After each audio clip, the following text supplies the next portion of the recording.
యేసుక్రీస్తు ప్రశస్త నామానికి మహిమ కలుగును గాక. ఈ ఉదయ ధ్యానం నిమిత్తమై 69వ కీర్తన మనం చదువుకున్నాము. ఇందులో కొన్ని వచనాలు యేసుక్రీస్తుని గూర్చి వ్రాయబడి ఉన్నాయి. మరికొన్ని వచనాలేమో దావీదు గారి గురించి వ్రాయబడి ఉన్నాయి. ఇంకొన్ని వచనాలు ఇద్దరిని గురించి కూడా వ్రాయబడి ఉన్నాయి. అంటే యేసు ప్రభు వారిని గురించి, దావీదు రాజుని గురించి కూడా కలిపి వ్రాయబడి ఉన్నాయి. కొన్ని వచనాలైతే క్రొత్త నిబంధనలో కూడా వ్రాయబడి ఉన్నాయి. క్రొత్త నిబంధనలో ఉన్న వచనాలు కొన్ని ఇందులో పొందుపరిచి ఉన్నాయి. అవి ఏంటంటే 4వ వచనము, 9వ వచనము, 21వ వచనం. 4వ వచనము యోహాను సువార్త 15:25లో ఉంది, మీరు రాసుకోనండి. అలాగనే 9వ వచనము యోహాను సువార్త 9 యోహాను సువార్త 2వ అధ్యాయము 17వ వచనంలో రాయబడి ఉంది. 21వ వచనం అయితే మత్తయి సువార్త 27వ అధ్యాయము 34వ వచనం. ఇలా ఈ కీర్తనలో వ్రాయబడిన కొన్ని వచనాలు క్రొత్త నిబంధనలో కూడా సేమ్ అవే వచనాలు వ్రాయబడి ఉన్నాయి. యేసు ప్రభు వారు భరించిన బాధలను గురించి పరిశుద్ధాత్మ దేవుడు దావీదును ముందుగానే ప్రేరేపించాడు. యేసు ప్రభు వారు ఎలాంటి బాధలు పడుతున్నారో, ఎలాంటి అవమానాలు పడబోతున్నారో, ఏ విధమైన క్రియలు జరగబోతున్నాయో అవన్నిటినీ దావీదు భక్తుల్ని దేవుడు ముందుగానే ప్రేరేపించి పొందుపరిచి రాయించిన కీర్తన ఈ కీర్తన. ఈ కీర్తనలో దావీదు గారి గురించి ఉంది. ఆయన కూడా ఎన్ని బాధలు పడ్డారు, ఎన్ని అవమానాలు పడ్డారు, ఎన్ని నిందలు పడ్డారు, ఎంతమంది చేత ద్వేషింపబడ్డారు, అవన్నీ కూడా అందులో రాయించబడి ఉన్నాయి. ఈ కీర్తనలో 69వ కీర్తనలో యేసు ప్రభు వారిని ద్వేషించిన వాళ్ళు అనేక మంది ఉన్నారు. ఆయన చంపాలని చూసిన వారు అనేక మంది ఉన్నారు. దౌర్జన్యం చేసిన వాళ్ళు కూడా ఉన్నారు యేసు ప్రభు మీద. ఆయన ఎంతో సాత్వికం కలిగిన వ్యక్తి, ఎవరి మీద గొడవడలేదు, ఎప్పుడు ఎవరిని ద్వేషించలేదు. ఒక్కసారి ఆయన కోప్పడ్డాడు. ఎక్కడ? దేవాలయంలో క్రయ విక్రయాలు జరుగుతూ ఉన్న సందర్భంలో, అంటే అక్కడ అమ్ముతూ ఉన్న సందర్భంలో, దేవుని మందిరము వ్యాపారంగా మార్చిన సందర్భంలోనే కోప్పడ్డాడు తప్ప ఆయన ఎప్పుడు కోప్పడలేదు. ఆయన జీవిత కాలంలో, ఆయన పరిచర్య కాలంలో, ఆయన ఉన్న కాలంలో. అలాంటి యేసు ప్రభు వారిని ద్వేషించే వాళ్ళు ఉన్నారు, ఆయన అవమానపరిచిన వాళ్ళు ఉన్నారు, ఆయన చంపాలని చూసిన వాళ్ళు ఉన్నారు, చివరికి చంపేశారు కూడా. దౌర్జన్యం చేసి ఆయన్ను దారుణంగా హింసించి బాధ పెట్టారు. ఎంత దౌర్జన్యం చేశారో యేసు ప్రభు వారిని. వారు చేసిన దౌర్జన్యం సామాన్యమైంది కాదు. ఆయన స్వస్థపరుస్తున్నాడని, ఇతరులను రక్షిస్తున్నాడని, ఇతరులను చనిపోయిన వారిని సైతం లేవనెత్తుతున్నాడని, చేసిన అద్భుతాలను బట్టి, ఆశ్చర్య కార్యాలను బట్టి, మహిమగల కార్యాలను బట్టి మాత్రమే ఆయన మీద ద్వేషం పెంచుకున్నారు. ఆయన ఎటువంటి ఇతరులను మోసం చేసిన క్రియ చేయలేదు, ఇతరుల దగ్గర నుంచి ధనమర్జించలేదు, ఇతరుల మీద ఏ విధమైన క్రియలు ఆయన చేయలేదు. అయినా సరే వీళ్ళు ఏం చేశారంటే యేసు ప్రభు వారి మీద ద్వేషం పెంచుకొని ఆయనను చంపాలని చూశారు. ఆయన ఇతరుల కొరకు ప్రాణం పెట్టిన వాడే తప్ప ఇతరులను చంపేవాడు కాదు. చివరికి సిలువలో కూడా ఆయన చనిపోయే సమయంలో కూడా ఆయన ఒక వ్యక్తిని రక్షించాడు, స్వస్థపరిచాడు. ఆయన అద్భుతాలు చేసి, ఆశ్చర్యమైన కార్యాలు చేసి, లోకానికి వెలుగునిచ్చి అనేక మంది ప్రజలను వెలిగించిన దేవుడై ఉన్నాడు. అలాంటి వారిని చంపాలని చూశారు. మంచి వారికి లోకంలో రోజులు లేవండి. ద్వేషించటానికి కూడా ఒక హద్దు ఉంటది. ఊరికనే ద్వేషిస్తారు. ఎందుకో కొంతమంది ఊరికనే ద్వేషిస్తారు, ఊరికనే ఇది చేస్తారు. ఆ యేసు ప్రభు వారిని ద్వేషించడానికి కూడా కారణం లేదు. ఆయన గొప్పవాడు, ద్వేషింపదగినవాడు కాదు, ఆయన పూజింపదగినవాడు. ఆయన ద్వేషానికి ఆయన అర్హుడు కాదు. మన జీవితంలో కూడా చాలా మంది ఇలాగే చేస్తారు. మనం ఊరికనే ఉంటాం, మనల్ని ఎందుకు ద్వేషిస్తారో అర్థం కాదు. మనం ఊరికనే ఉంటాం, మనల్ని ప్రేమించడానికి ఇష్టపడరు. వీళ్ళు చచ్చిపోతే బాగుండు, లేకపోతే వీళ్ళు లేకపోతే బాగుండు, వీళ్ళెందుకురా బాబు నాకు అన్నట్లు మనలను చాలా దారుణంగా చూస్తూ ఉంటారు.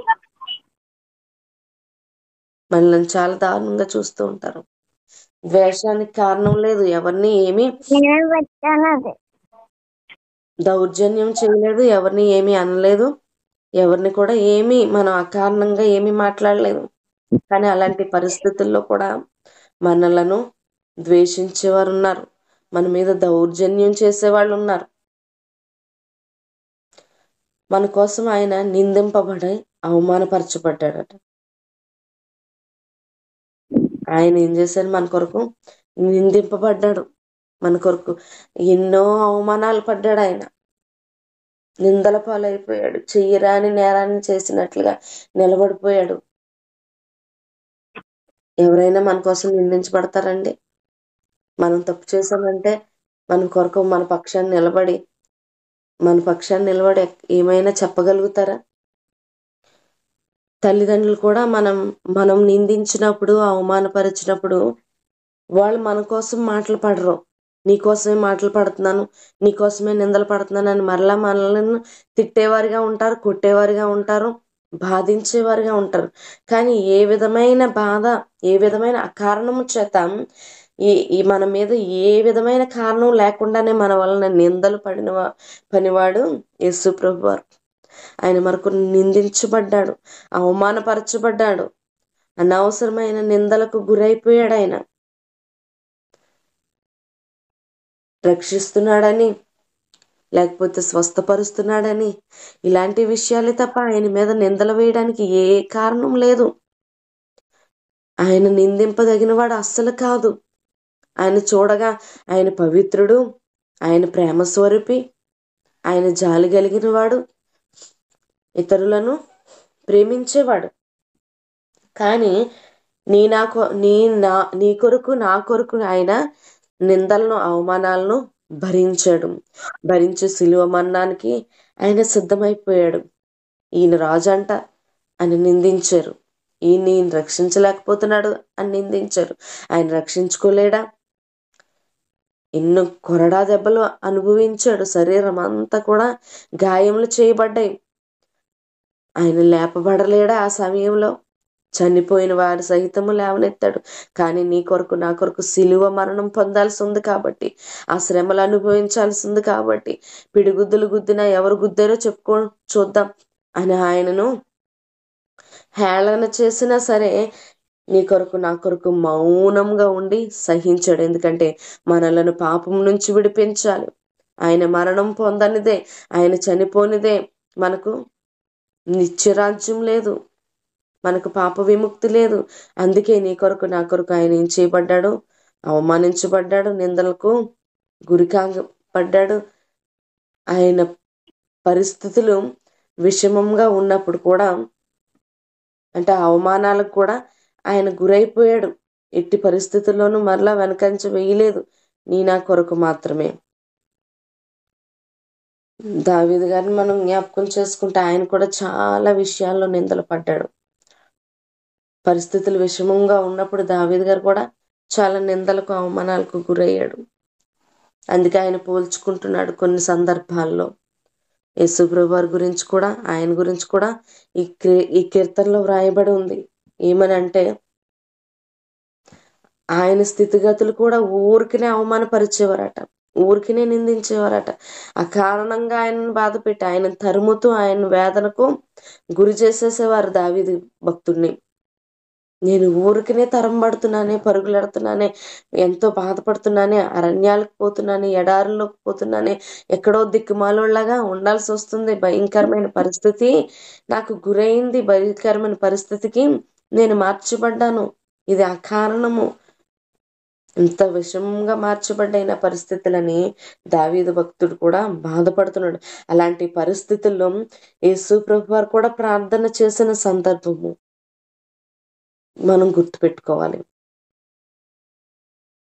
మనం కూడా కష్టాలు వచ్చినప్పుడు, వేదనలు కలిగినప్పుడు ప్రార్థన చేసేవారిగా ఉండాలి. కొంతమంది కష్టాలు కలిగితే ప్రార్థన చేయరండి, అలా బాధపడుతూనే ఉంటారు తప్ప కష్టంలో మోకరించి ప్రార్థన చేద్దామన్న ఆలోచనకు కూడా రారు. బాధ కలిగినప్పుడు ఉపవాసం ఉండి దేవుని మందిరానికి పోయి ప్రార్థన చేసుకుందామనే తపన ఉండదు. నాకు ఇంత కష్టం వచ్చేసింది, నాకు ఇంత బాధ వచ్చేసిందని అలా కుమిలిపోతూ ఇంటి దగ్గరే ఆ దిక్కుమొహం వేసుకొని అన్నం తినడం మానేసి మంచం ఎక్కేసి అలా వేదన పడిపోతూ ఉంటారు. నువ్వు అన్నం తినడం మానేసినంత మాత్రాన, మంచం ఎక్కేసినంత మాత్రాన, స్నానం చేయడం మానేసినంత మాత్రాన, ఇతరులతో మాట్లాడడం మానేసినంత మాత్రాన, ఒంటరిగా ఒక మూలను కూర్చున్నంత మాత్రాన నీకేమైనా బాధల నుండి విడుదల కలుగుతుందా? కలగదు. మంచం ఎక్కేస్తారంతే, ఇంకా బాధల నుండి వీరికి విడుదల కలగదు. మాత్రం యేసు ప్రభు వారి తండ్రి అయిన దేవునికి నువ్వు ప్రార్థన చేసినప్పుడు అక్కడి నుంచే నీకు జవాబు వస్తుంది. ఆయనకు కలిగిన శ్రమలో కూడా ఆయన ప్రార్థన చేశాడు. అయ్యో, ఈ పాత్ర నా నుంచి నేను మొయ్యలేనంత భారంగా ఉంది, దీని నుంచి నా నుంచి తప్పించు తండ్రి అని ప్రార్థన చేశాడు. నీ చిత్తమైతే అని. అంటే ఆయన భరించలేనంత కష్టం ఆయనకు వచ్చింది. దావీదు భక్తుడు కూడా కష్టంలో ప్రార్థన చేశాడు, దేవునికి మొర్ర పెట్టుకున్నాడు. అందుకే కొన్ని సందర్భాల్లో ఈ కీర్తనలో యేసు ప్రభు వారిని పోల్చుచూ ఉన్నారు దావీదు భక్తుడు. దావీదు గారిని, యేసు ప్రభు వారిని కూడా మనం ఈ కీర్తనలో చూడొచ్చు. ఆ రీతినే శ్రమలు, ఆ రీతినే నిందలు, ఆ రీతినే అవమానాలు ఈ సందర్భంలో కనబడుతూ ఉన్నాయి. యేసు ప్రభు వారిని పోల్చుతూ ఉంది. ప్రతి కష్టము, ప్రతి దుఃఖము, ప్రతి బాధలో నువ్వు దేవునికి నీ మనసును అప్పగించాలి. దేవుని ఎదుట నువ్వు నీ హృదయాన్ని అప్పగించాలి. దొంగ ఊబిలో నుండి రక్షించుటకు, పగవారి బారి నుండి తప్పించుటకు చేస్తున్న ఆక్రందనలు అన్నమాట ఈ కీర్తనకారుడు వివరిస్తున్నాడు. భయంకరమైన దొంగ ఊబిలో ఉండిపోయానయ్యా, పగవారి బారిన పడిపోయానయ్యా, వారు నన్ను తరుముతూ ఉన్నారయ్యా, ఈ ఊబిలోంచి నన్ను లేవనెత్తేవారు లేరు ప్రభువా, ఈ భయంకరమైన బాధలోంచి నన్ను విడిపించేవారు లేరు దేవా, నా ఆక్రందనలు వినవా, అంటే నా గోలను వినవా, నా వేదన వినవా, నా దుఃఖాన్ని వినవా అనేసి దేవునికి దావీదు భక్తుడు మొర్ర పెట్టుకుంటున్నాడు. ఆయన అనుగ్రహం కోసం మొర్ర పెడుతున్నాడు. ఆయన అనుగ్రహం ఎంతో గొప్పది. ఆయన అనుగ్రహం కలిగి ఉంటే ప్రతిదీ దూరం అయిపోద్దని, ఆ ఊబిలోంచి బయటకు వస్తానని, పగవారి చేతిలో నుండి బయటకు వస్తానని ఆయన ఉద్దేశమై ఉంది. అందుకే ఆయన అనుగ్రహం కోసం, ఆయన వాత్సల్యత కోసం ఎదురు చూస్తూ కేకలు వేస్తున్నాడు.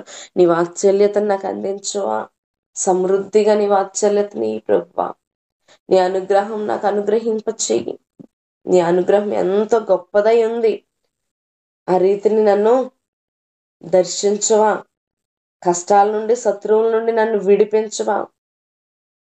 మన జీవితంలో కలుగుతున్న కష్టాలు, శత్రువులు మనల్ని తరుముతూ ఉండగా, మన చుట్టూ తిరుగుతూ ఉండగా, మనల్ని ఎంతో బాధ పెడుతూ ఉండగా, ఆ శత్రువుల నుండి విడిపించడానికి, ఆ కష్టాల నుండి విడిపించడానికి, నిందల నుండి విడిపించడానికి, అవమానాల నుండి తప్పించడానికి దేవుడు మాత్రమే సమర్థుడు. నువ్వు ఎన్నో అవమానాలు పడుతున్నావా, ఎన్నో నిందలు అనుభవిస్తున్నావా, ఆ కారణంగా నీ వలన ఏ కారణం లేదు, నీలో ఏ తప్పు లేదు, నువ్వే తప్పు చెయ్యలేదు, అయినా సరే ఆ కారణంగా నిన్ను నిందిస్తున్నారా, ఆ కారణంగా నిన్ను అవమానపరుస్తున్నారా,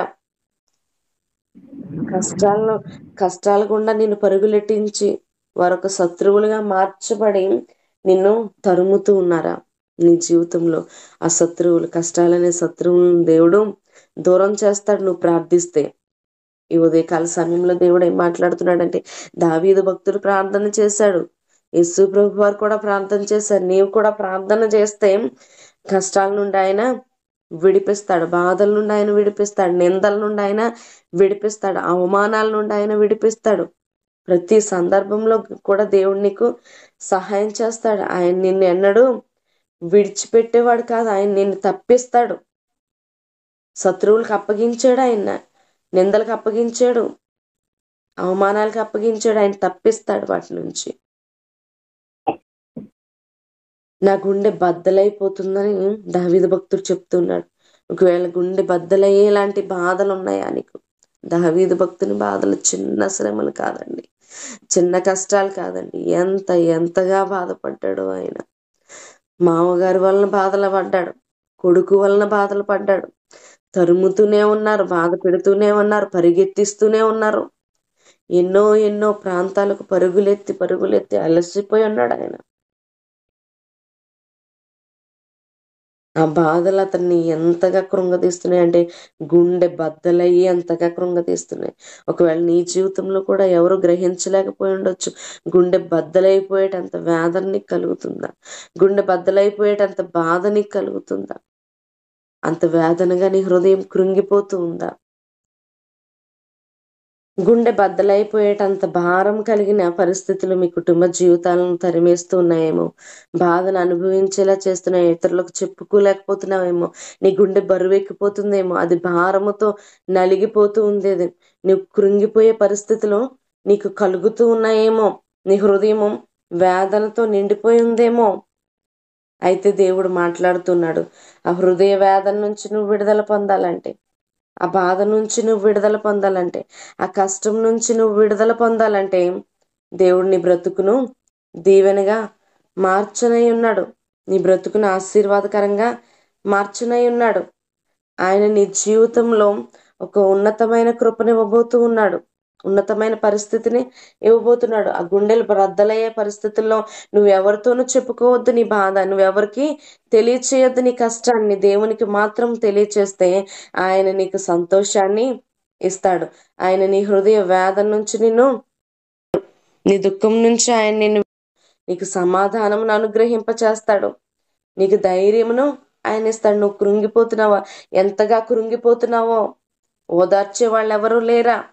దావీదు భక్తుడు ఎంతో కృంగిపోతున్నాడట. తనకుండే బద్దలైపోయి ఎంతగానో కృంగిపోతూ ఓదార్చే వాళ్ళు ఎవరు లేక కొన్నిసార్లు తన పరిస్థితులు అలా ఉంటూ ఎంతో వేదనకు గురైపోతూ ఉన్నాడు. నీవు కూడా ఓదార్చేవారు ఎవరు లేరు, ధైర్యం చెప్పేవారు ఎవరు లేరు, నీకు సహాయం చేసేవారు ఎవరు లేకపోతే దేవుడే నీకు సహాయంగా ఉన్నవాడై ఉన్నాడు.